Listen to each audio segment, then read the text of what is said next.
Bio Bio Televisión, con el auspicio de Smart Report, te ayudamos a optimizar los costos y gestionar tu flota.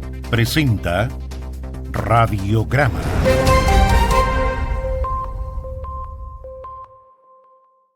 Con Smart Report, controla el gasto en TAC y peajes de tu flota. Visítanos en smartreport.cl.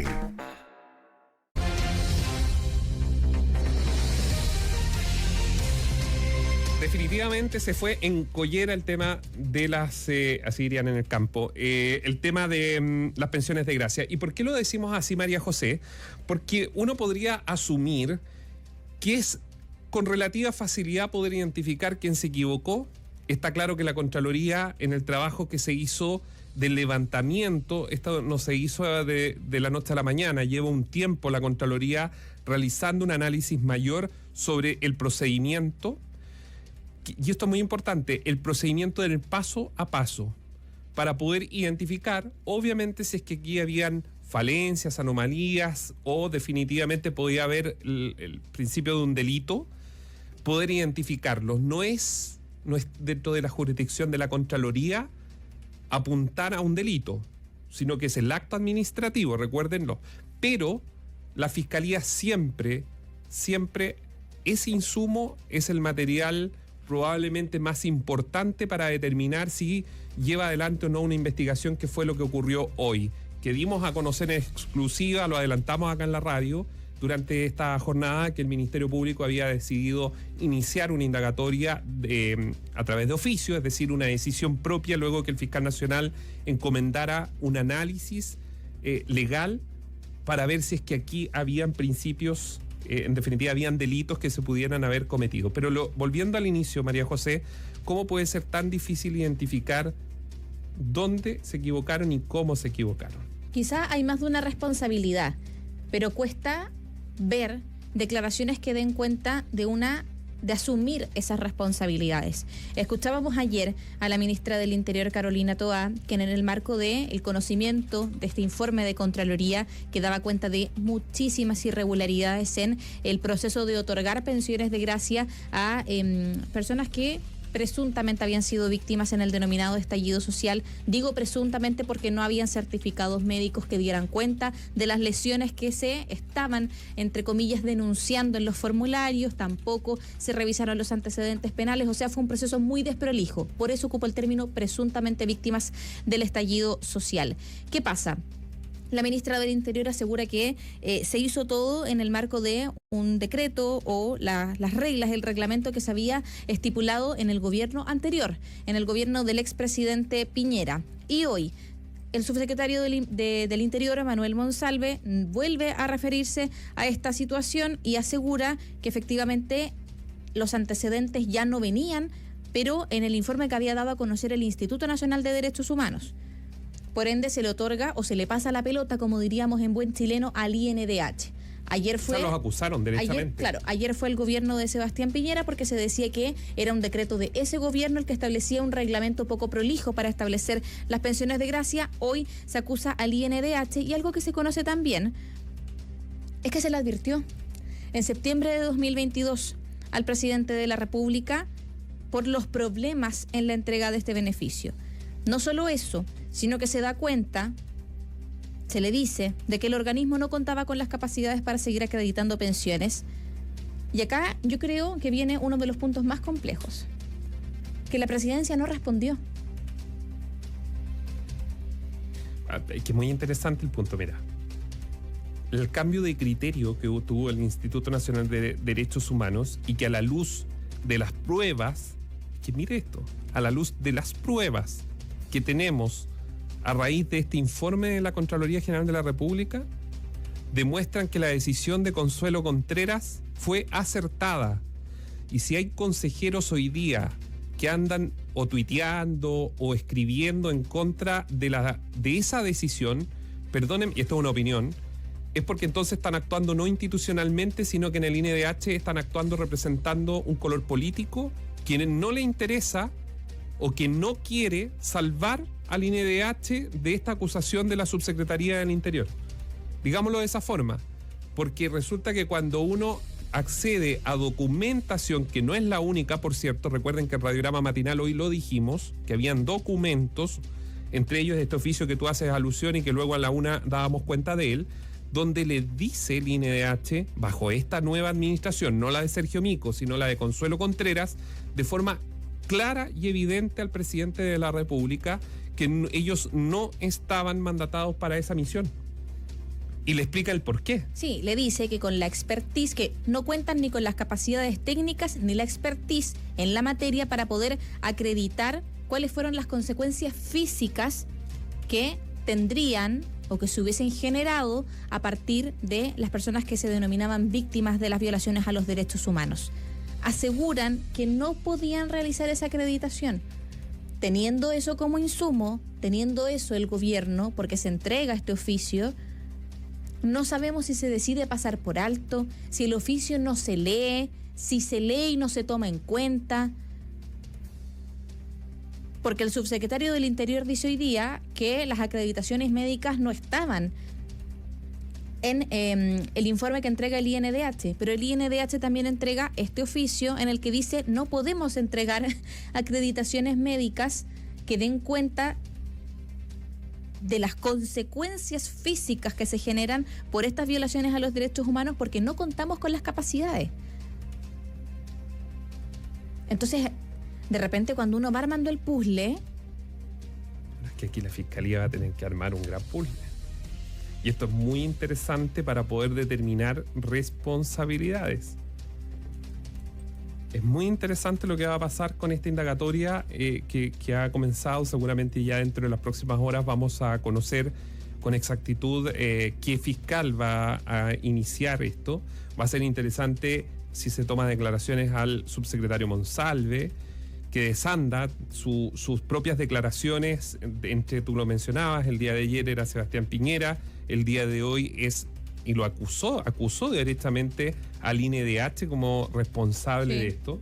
O sea, no dejó espacio ni siquiera para que alguien diga, oye, ustedes están malinterpretando mis dichos, sino que lo dijo... O sacándolos de contexto, que es algo que también se dice mucho. De arriba abajo.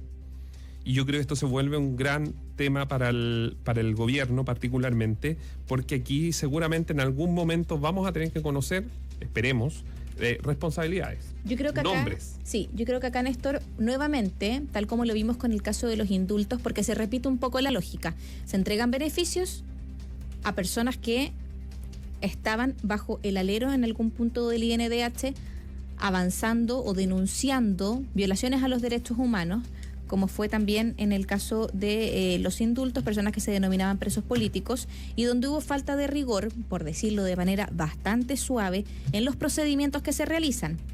Y esto pone nuevamente en jaque a las dos almas del gobierno, porque el Partido Comunista, ¿te recuerdas, Néstor, que dijo que iba a apelar por quienes se les revirtiera la pensión de gracia en algunos casos? Y tuvo que salir el ministro de Justicia, Luis Cordero, a decir que las personas que habían sido víctimas de trauma ocular no se les iba a revocar la pensión de gracia. O sea, nuevamente tenemos al Ejecutivo con un problema que no solamente genera tensión hacia la oposición, sino también en las filas internas. Porque sabemos más o menos cuál es el panorama. Socialismo Democrático, por una parte, estará solicitando que se tomen las medidas correspondientes e incluso me atrevería a decir que de parte de esa coalición de gobierno pedirían responsabilidades políticas. Mientras que, por parte de Apruebo Dignidad, todo lo que tiene relación con el estallido social como tal o que tiene relación con las violaciones a los derechos humanos genera muchísima tensión y debate en la interna del Ejecutivo. Por ende, lo que hagan va a hablar mucho de cómo tienen ordenadas sus filas, su casa, y de cómo quieren también salir de este nuevo flanco que se abre, y que no se abre por un parlamentario, no, se abre por el trabajo de la Contraloría y por el trabajo de la prensa. Y yo creo que eso también es muy importante ponerlo sobre la mesa, Néstor, porque de lo contrario, lo decíamos ayer, nadie se hubiese enterado. Y estas personas hubiesen estado recibiendo pensiones de gracia que son vitalicias. Que van a seguir en algunos casos recibiendo. Bueno, claro. Marcos Pastén es de la Fiscalía Regional Metropolitana Occidente, es el que va a asumir esta indagatoria, y yo creo que va a ser muy interesante verlos paso a paso y ver cuánto está dispuesto también a llegar, porque esto es muy, muy importante, y saber cómo se llegaron los nombres. Yo insisto en ese punto, hay que saber si estos fueron parlamentarios y qué parlamentarios llevaron estos nombres, quiénes presentaron los documentos y cómo se hizo. Yo creo que ahí la Fiscalía puede hacer un trabajo muy interesante al citar a declarar las mismas personas que hoy día son beneficiarias de estas pensiones importantes de recursos de todos los chilenos que se le entregan. Oye, otra cosa. Hoy amanecimos en la mañana con una muy mala noticia, porque un niño murió al momento, recibió un disparo en la comuna de Maipú en el momento en que la madrugada, imagínense, acompañaba a un tío a comprar droga. El asunto es que parece, o sea, es una tragedia en la comuna de Pudahuel, perdón. El asunto es que Anuar Quesille, que es el defensor de la niñez, nos recuerda durante esta jornada que de diciembre a esta fecha han muerto 7 niños. Es el 7º que muere. El 7º. Lo voy a repetir, 7º. Y durante el año 2023 hubo 38 niños muertos por impactos de bala. Es que yo creo que eso es gravísimo. 38. ¿Se da cuenta cómo vamos perdiendo la capacidad de asombro? Porque a lo mejor ahora usted también se queda pensando en los 38 niños, pero resulta que estos han sido, y se lo aseguro porque estaba haciendo el ejercicio, 38 titulares a lo largo del año de niños que murieron. Algunos no murieron inmediatamente, porque estaba viendo ahí unas notas donde agonizaron, estuvieron en un centro asistencial hasta que finalmente murieron. 38 el año 2023.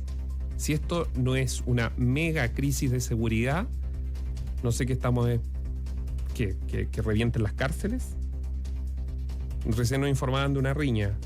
Hoy día nos enterábamos, en la unidad de investigación de Biobío nos enterábamos que a un gendarme en la región de Valparaíso lo atacaron dentro de la misma cárcel. Lo atacaron los reos, obviamente. Así se empieza, son estos tips que nos demuestran que las manzanas podridas están aumentando en todos estos escenarios. Solo para finalizar, y perdónenme que sea majadero, pero recuerden ustedes que el año 2019 tuvimos un horroroso asesinato al interior de un CEFAM en Hualqui, en la región del Biobío. Incluso tomaron fotografías los asesinos de quienes fueron a rematar adentro del CEFAM. En esa oportunidad se habló de un caso puntual. Desde ese entonces, al año 2024, el crimen organizado avanzó. Lo que era puntual dejó de serlo y hoy es normal. Y de hecho tan normal que estamos en una normalidad de homicidios. Y hoy día nos refrescamos con refrescamos la memoria con 38 niños muertos el año pasado, durante solo el 2023. Imagínense que en enero ya llevaríamos 2. No, estamos hablando de 2 meses, 7 menores de edad. De diciembre a la fecha, casi 2 meses, poco menos de 2 meses. 7 menores de edad muertos. Y no estamos hablando en contextos cualquiera, son contextos de delitos violentos, en ambientes de crimen organizado. En este caso fue con un tío que lo llevó a comprar droga. En ese tipo de país estamos en este momento. Y hay gente que acusa de que de repente los medios están metiendo miedo. Y yo creo que más que meter miedo estamos visibilizando lo que está sucediendo. Porque esto está pasando. Sí, ya no estamos hablando de los países del sector. Nos dicen siempre son casos puntuales. Un auditor me recuerda cuando aquí mismo hicimos editoriales por el hospital en San Ramón. ¿Recuerdan ustedes que blindaron los vidrios para que no lleguen los balazos? Bueno, así es como se va corriendo el cerco y vamos perdiendo la noción de la seguridad. En este minuto probablemente son muchas las zonas del país que están controladas por el narco. En la región metropolitana, zonas donde el narco entrega alimentos. En zonas de la región metropolitana, que es lo que nos consta, donde nos cuentan ustedes, nuestros auditores, que comparten su intimidad con nosotros, donde están repartiendo cuadernos. Mire lo que le estoy diciendo. en la región metropolitana existen, y aunque las autoridades digan son casos puntuales, zonas donde incluso entregan internet gratis porque hacen unos puentes de internet entre las compañías que hace incluso que sea muy difícil hacer un seguimiento, porque hasta el sistema IP es difícil poder, los que son técnicos en esta materia me van a entender, poder hacer un rastreo. Hacen puentes, y ahí estaría la explicación donde hace algún tiempo les dio a unas bandas puntuales de asaltar camionetas de empresas de TV cable. ¿Por qué? ¿Por qué las asaltaban? Claro, ahora empezamos a entender que necesitaban las maquinarias, las tecnologías, las maquinitas que utilizan justamente los técnicos. Entonces, se fija que si hubiese mayor desarrollo de la inteligencia propiamente tal para crimen organizado, a la primera camioneta que se robaron de internet, o que son prestadores de servicios, empresas de internet, probablemente podrían haber llevado una pista de por qué se roban esa camioneta, y podríamos haber detectado que aquí habían bandas que estaban instalando internet en las poblaciones. Eso demuestra la falta de prevención que tiene el sistema chileno.